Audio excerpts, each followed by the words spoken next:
भोपाल से खबर है, जहां खरगोन मामले को लेकर कांग्रेस ने प्रेस कॉन्फ्रेंस की। जी हां, पूर्व मंत्री विजय लक्ष्मी साधो ने प्रेस कॉन्फ्रेंस की। कांग्रेस की जांच टीम की प्रेस कॉन्फ्रेंस ये की गई है। वहीं ये भी जानकारी दे दें कि पुलिस कस्टडी में आदिवासी की मौत हुई थी।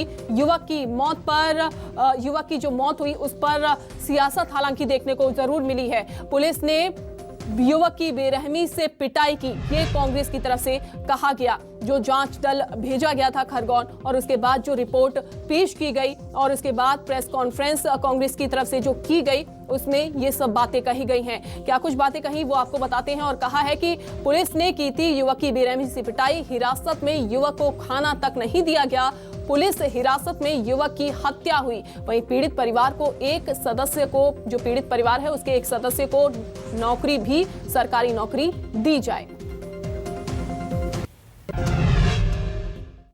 खरगोन जिले के खेलकुंडी गांव में, जो बिस्टान थाने के अंतर्गत आता है, भगवानपुरा विधानसभा क्षेत्र का गांव है, वहां चोरी के इल्जाम में आदिवासियों को पकड़ा जाता है और पुलिस कस्टडी में हत्या होती है। इसमें कोई भी व्यक्ति इसकी हत्या में जो इन्वॉल्व है वो किसी भी विभाग से संबंधित हो, उसके ऊपर कार्रवाई होनी चाहिए। जो इसमें संलिप्त है उसके ऊपर, चाहे वो कोई भी हो, चाहे पुलिस वाले हो, चाहे डॉक्टर हो, कोई भी हो, उसके ऊपर कार्रवाई होनी चाहिए। और इसी खबर पर ज्यादा जानकारी के साथ शब्बीर अहमद हमारे संवाददाता जुड़ गए हैं। शब्बीर, विजय लक्ष्मी साधो की तरफ से कहा गया कि जो भी इस मामले में संलिप्त हो उस पर कार्रवाई जरूर होनी चाहिए। बिल्कुल, मध्य प्रदेश में इस वक्त आदिवासियों पर सियासत गरमाई हुई है। जो खरगोन की घटना सामने आई थी और कांग्रेस ने गंभीर आरोप लगाए थे कि पुलिस की पिटाई से ही आदिवासी युवक की मौत हुई है। और इसी को लेकर एक पीसीसी चीफ है कमलनाथ, उनकी तरफ से एक टीम गठित की गई थी। उसके अध्यक्ष विजय लक्ष्मी साधो, जो खरगोन से के महेश्वर से विधायक हैं विजय लक्ष्मी साधो, उनके नेतृत्व में टीम गठित की गई थी और उसकी जांच रिपोर्ट आज कमलनाथ को वो सौंपेंगे। और सौंपने से पहले, जांच रिपोर्ट सौंपने से पहले एक प्रेस कॉन्फ्रेंस की गई और उसके ऊपर गंभीर आरोप लगाए गए, खासकर पुलिस पर। पुलिस के ऊपर आरोप लगाते हुए विजय लक्ष्मी साधो ने यह कहा है कि अगर पुलिस ये कह रही है कि युवक की पिटाई पहले से हुई थी या फिर वो पहले से गंभीर रूप से घायल था, तो उसका पुलिस रिमांड क्यों लिया गया। और साफ तौर पर आरोप लगाया कि पुलिस की रिमांड में ही युवक की हालत गंभीर हुई थी और उसी के कारण जब उसको जेल भेजा गया तो उसकी मौत हो गई। इसके साथ साथ कांग्रेस की तरफ से यह भी मांग की गई है कि इस पूरे मामले में सीबीआई जांच होना चाहिए, पीड़ित परिवार को 1 करोड़ रुपए मिलना चाहिए और इसके अलावा मृतक के परिवार को एक सरकारी नौकरी मिलना चाहिए। लेकिन कहीं ना कहीं ये कह सकते हैं कि इस पूरे मामले पर अब सियासत हावी होती हुई नजर आ रही है, क्योंकि बीजेपी की तरफ से ये कहा जा रहा है कि कांग्रेस अलगाववादी राजनीति कर रही है, षड्यंत्र रच रही है, माहौल खराब करने के एमपी में कोशिश की जा रही है। तो यानी ये कह सकते हैं कि चाहे नीमच की घटना हो, चाहे खरगोन की घटना हो या नेमावर की घटना हो या फिर दूसरे अलग मुद्दे हो, उसको लेकर मध्य प्रदेश की जो सियासत है वो गरमाई हुई है। कांग्रेस जो है सत्ता पक्ष के ऊपर लगातार हमलावर है और आज भी कांग्रेस ने एक एक मुद्दे को उठाती हुई नजर आई और सरकार पर हमलावर है कि आदिवासी मध्य प्रदेश में सुरक्षित नहीं है, दलित सुरक्षित नहीं है, पिछड़ा वर्ग सुरक्षित नहीं है। शब्बीर, आप बने रहिए हमारे साथ, बने रहिए। रवि जोशी हमारे साथ, कांग्रेस विधायक हमारे साथ जुड़ गए हैं। रवि जी, बहुत स्वागत है आपका न्यूज़ 24 मध्य प्रदेश छत्तीसगढ़ पर। कांग्रेस के जो जांच दल वहां पर गया, रिपोर्ट सौंपी गई और अब मांग की जा रही है कांग्रेस की तरफ से कि पीड़ित परिजनों को एक सरकारी नौकरी दी जाए, साथ ही साथ सीबीआई जांच की जाए। लेकिन बीजेपी वहीं पर आरोप लगा रही है कि कांग्रेस इसमें राजनीति कर रही है। राजनीति का प्रश्न ही नहीं है। बीजेपी की सरकार के अंदर पुलिस ने इतना मारा एक आदिवासी नौजवान को कि उसकी मौत हो गई।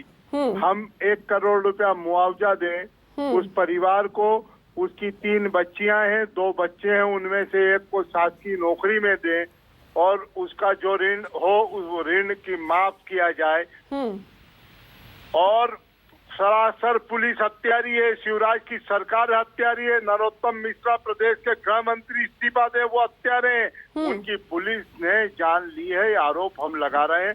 और नरोत्तम मिश्रा जी अगर बोल रहे हैं कि लाशों पे राजनीति, तो उनकी सरकार के अंदर उनकी पुलिस के द्वारा एक निर्दोष आदिवासी की हत्या की जाती है। यह आरोप लगाना अगर गलत है तो फिर कैसा चलेगा काम। लेकिन रवि जी, मुख्यमंत्री खुद कह चुके हैं और नरोत्तम मिश्रा भी खुद कह चुके हैं कि कार्रवाई की जा रही है और अगर जिसमें दोषी होगा उसके ऊपर भी कार्रवाई की जाएगी, दोषियों को बख्शा नहीं जाएगा। विश्वास नहीं है कांग्रेस को सरकार के ऊपर? कार्रवाई की जाना भर नहीं होना चाहिए। हमारा तो ये कहना है कि जिन लोगों ने हत्या करी है उन लोगों को पहले तो सस्पेंड तत्काल प्रभाव से किया जाए और उनके खिलाफ 302 का अपराध पंजीबद्ध होना चाहिए। चाहे वो पुलिस हो, चाहे उसमें सम्मिलित शासकीय चिकित्सालय में जो डॉक्टर हो, जेल में हो, जेल के डॉक्टर हो, इन सब लोगों के खिलाफ उचित कार्रवाई होना चाहिए। हमारा ये निवेदन है। और पीड़ित परिवार को 1 करोड़ रुपया की मांग करते हैं, उसको देना चाहिए। परिवार के एक सदस्य को शासकीय नौकरी में देना चाहिए। न तो शिवराज सिंह की तरफ से 1 रुपया गया आज दिनांक तक, न भारतीय जनता पार्टी का कोई नुमाइंदा उसके घर तक गया। उसके घर के जाने की अप्रोच अगर आप देख लेंगे तो आप कहेंगे कि पिछले 15 वर्षों में विकास के नाम पे जीरो रहा है। आदिवासियों का शोषण हुआ है इस प्रदेश के अंदर।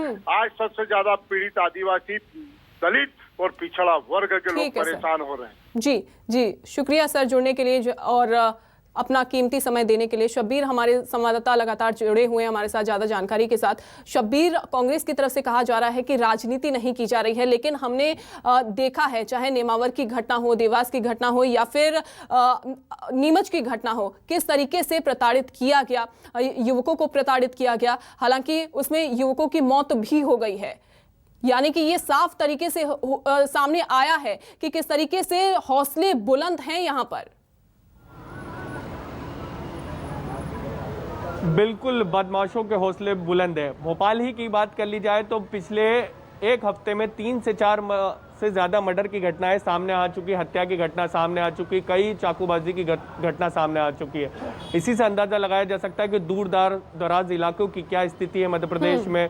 चाहे जिस तरीके से आपने बताया, नीमच की घटना हो, नेमावर की घटना हो या दूसरे अन्य जिलों की बात की जाए, लेकिन कहीं ना कहीं सवाल गृह विभाग पर उठता है, पुलिस पर उठता है कि आखिर इस तरीके की घटनाएं थम क्यों नहीं रही हैं। लगातार मामले सामने आ रहे हैं, वीडियो सामने आ रहे हैं। जब वीडियो सामने आते हैं तो सरकार की तरफ से यह कहा जाता है कि कांग्रेस इस तरीके की घटना को अंजाम दे रही है। वही सबसे पहले कांग्रेस के पास ही वीडियो कैसे पहुंच जाता है? बिल्कुल, सरकार की तरफ से कांग्रेस पे सवाल उठा दिए जाते, कांग्रेस की तरफ से सरकार पे सवाल उठा दिए जाते और इन सब के बीच जनता पिसती हुई नजर आ रही है, क्योंकि क्राइम का जो ग्राफ है वो लगातार बढ़ता जा रहा है। इस पूरे मामले में अब तक बता दें कि जो पुलिस कर्मियों को जिनके ऊपर कांग्रेस आरोप लगा रही है उनको सस्पेंड कर दिया गया है। न्यायिक जांच के आदेश दे दिए गए हैं खरगोन की घटना पर, लेकिन कांग्रेस का कहना है कि न्यायिक जांच पर उन्हें भरोसा नहीं है, सीबीआई जांच होना चाहिए। इसीलिए कांग्रेस जो है वो सीबीआई जांच की मांग शब्बीर कर रही है। लेकिन जिस तरीके से घटनाएं जो हैं वो लगातार बढ़ती जा रही हैं, हौसले जो हैं बदमाशों के बुलंद होते जा रहे हैं। अगर ऐसी घटनाओं पर रोक लगेगी, जल्द से जल्द कार्रवाई होगी, तो शायद बदमाशों के जो हौसले बढ़ते जा रहे हैं वो कहीं ना कहीं कंट्रोल होंगे। बहुत शुक्रिया आपका जुड़ने के लिए, जानकारी देने के लिए।